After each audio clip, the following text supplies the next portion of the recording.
target and punish those who disagree with him or refuse to bend to his will.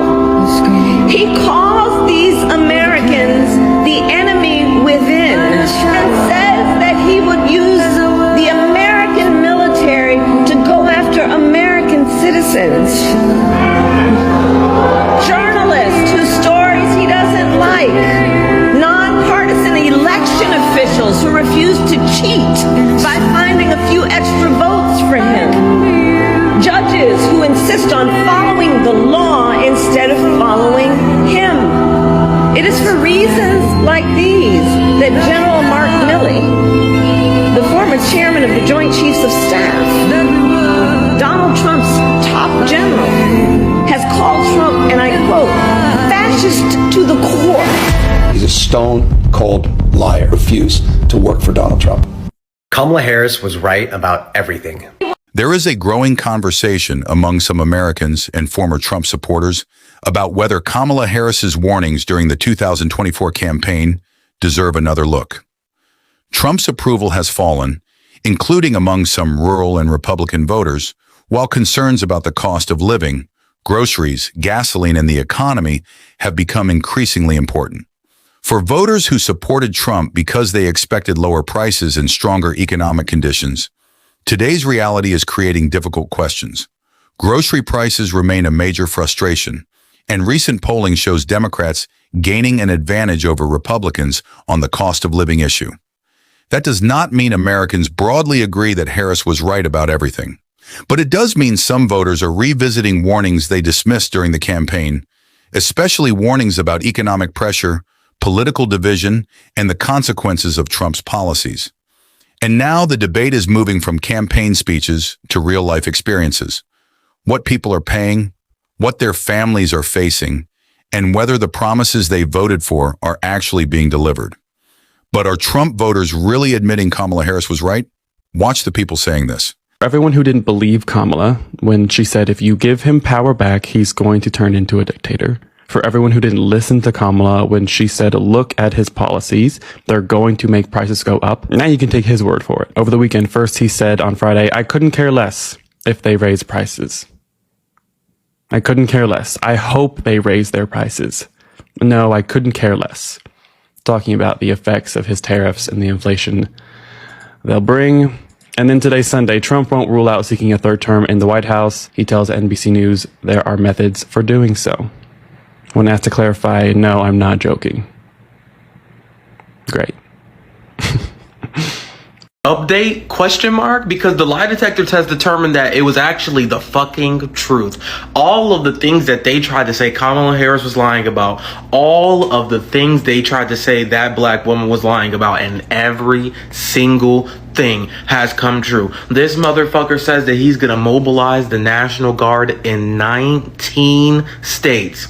And these motherfuckers, and it hasn't even been a year since the election. That's the craziest thing. It hasn't even taken an entire year for all of the predictions that Kamala Harris had pre-election to come true. Mobilizing these motherfuckers in 19 states. And then you have people that are seriously trying to pretend like Donald Trump is still not the deep state or whatever the buzzwords that these motherfuckers use for their conspiracies. This motherfucker has to literally be the embodiment of the establishment of the deep state, because look at how big government they are. The party of small government, the party of no more government outreach, no more government meddling, are literally okay with Donald Trump's government doing every fucking thing. And that is the hypocrisy that I keep fucking talking about when we're dealing with these red dumb fucks. This is insane.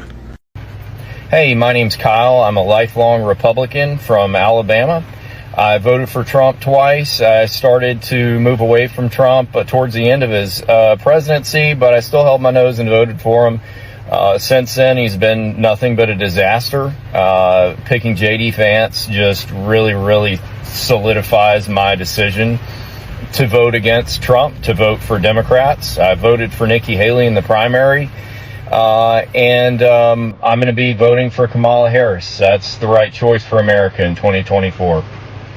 Kamala got it right when she told the people that were proclaiming Jesus Christ as their Lord, that they were at the wrong rally, that they needed to be at the smaller one down the street. Shoot's right.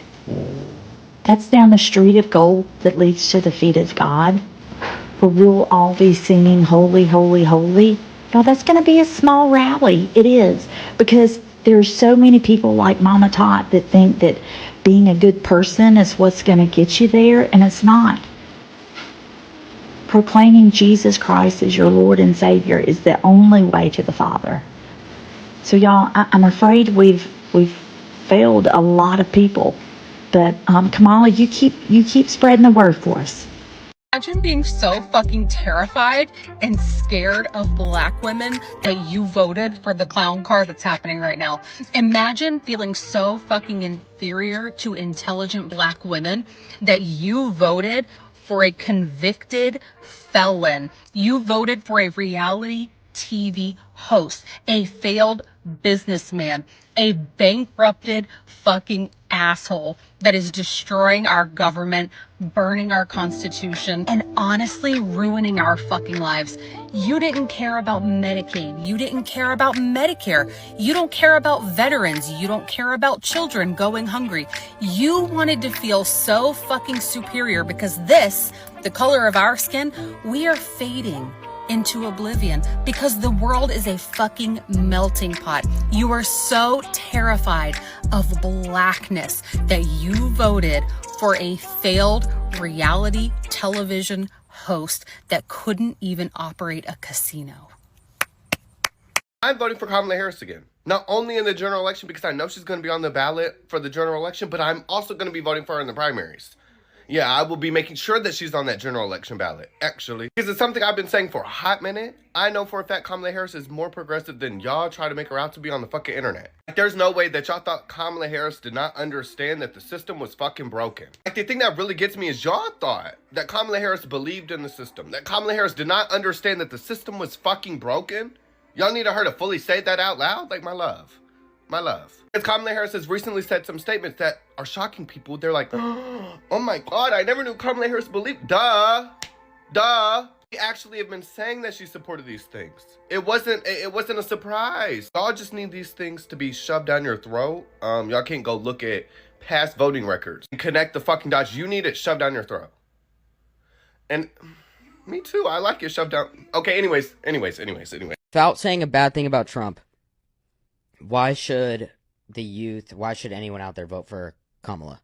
Great question. I think that Kamala Harris is a better candidate compared to Donald Trump for two main categorical reasons: policy and character. If we want to talk about character first, like, she's not a 34-count felon, she's not a proven sexual abuser, she's not a religious persecutor that tried to ban all new Muslims from coming into the country, right? She also stands for individualistic rights, freedoms, and liberties, right? She wants to fight to codify federal protections for a woman's right to choose, ensuring, right, that the family dynamic is safe and we're not forcing 18, 19, 20-year-old boys and girls to be parents. If we want to talk about policy, she wants to fight for the average working class American. She wants to reduce income inequities, right, by uplifting the low and the middle class. We could also reference the fact that she wants to limit corporations from buying single family homes, further ensuring that, the younger generations especially can be a homeowner one day, and this will hopefully make that day sooner.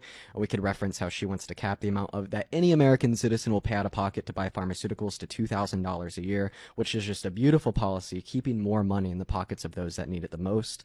And I mean, there's a plethora of other things that we could talk about here, but at the end of the day, I'd say why we should be voting for Kamala Harris is for progress. Okay, let's make our economy better. Let's care about that average American. Let's ensure basic human rights, and let's keep the guy that tried to stage a coup to overthrow the country in 2020 out of the office. It's very simple. Okay. Why should we vote for Trump? A lot to take in.